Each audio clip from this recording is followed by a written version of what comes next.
If you've talked to any veteran that's been into a foreign war over the last couple decades, typically what they'll say about the Beretta 9mm sidearm is that it didn't have enough stopping power and they wish they had something bigger and more powerful.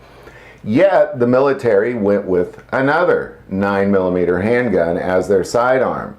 So I'd like to take a moment and say, with the advancement of weapon technology, I'm very, very surprised that they went with a 9mm. There's so many much better options out there. So what we're going to take a look at is we're going to take a look at 5 handguns that I believe are significantly better than any 9mm handgun out there because of the technology that we have today, which we should be putting in the hands of our service members. Number 1, a 2011, for the obvious reasons. The 1911 was the most successful sidearm in U.S. military history, and to this day is widely used by police and military around the world and competition shooters. But the problem is it's a single stack until you come along with the 2011. Now what you have is you have a double stack 1911.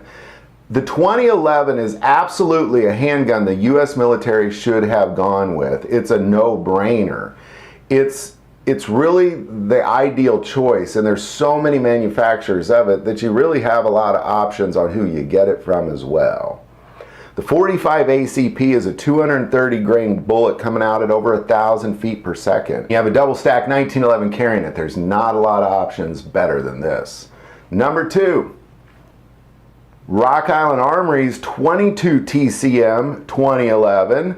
Now ultimately what we're looking at here, and I believe this is maybe one of the single best options for the U.S. military, is you have a double stack 1911. However, the 22 TCM is like a 5.56 short or a 223 short. It's a 40 grain bullet coming out at over 2,800 feet per second, giving a 1911 handgun the power of a rifle. And it's a very significant round, and it's a very significant handgun, and I'm incredibly surprised that the military isn't looking at options like this.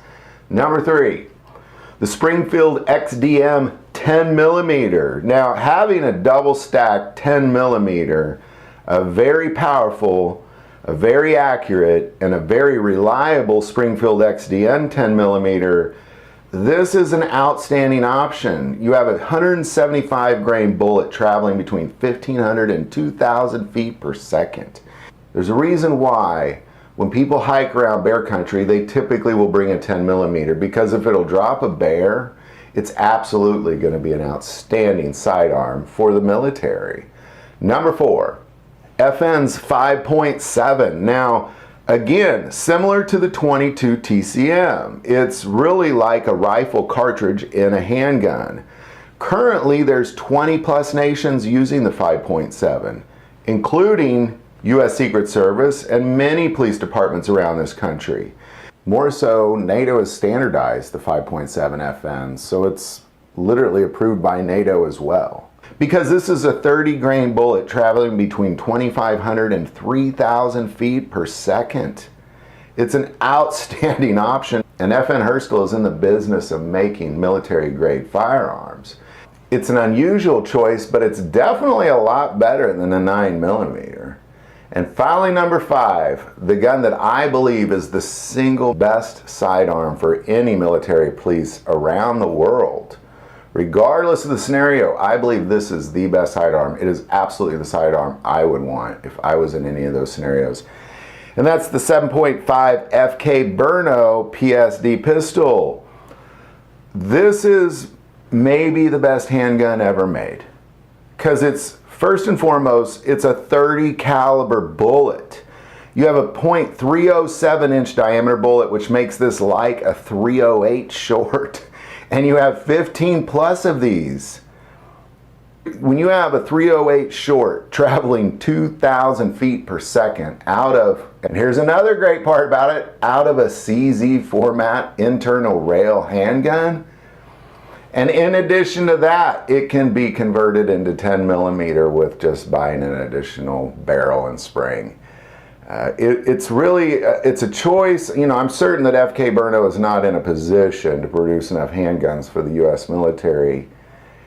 But if it was up to me, this is the path that the U.S. military would be going down. Now, of course, it's not up to me, so they have their 9mm handguns, but if it was up to me, or if I was put in a position where I had a choice of which handgun I brought to a war scenario, it would definitely be one of these 5. Probably, well, most certainly it would be the FK Brno is what I would have on my side. So there you go. There's what I believe to be 5 significantly better handguns than anything the U.S. military even sought after, because they were just looking at 9mm handguns that can be converted from compact to full size. You know, they just were looking for that, and I think that was a big mistake.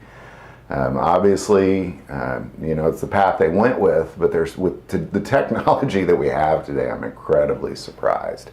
So there you go. There's what I believe to be the 5 handguns that are way better than what the U.S. military chose, way better. Any thoughts or insight or anything that I didn't mention, put that below. If you like this video, click like and subscribe. If you feel called to support this channel through Patreon, that link is also below. But the most important part of this channel is we take prayer requests, so please don't ever hesitate to send that in. Thank you for watching this episode of God, Family, and Guns. And as always, love God, love your family, and love guns.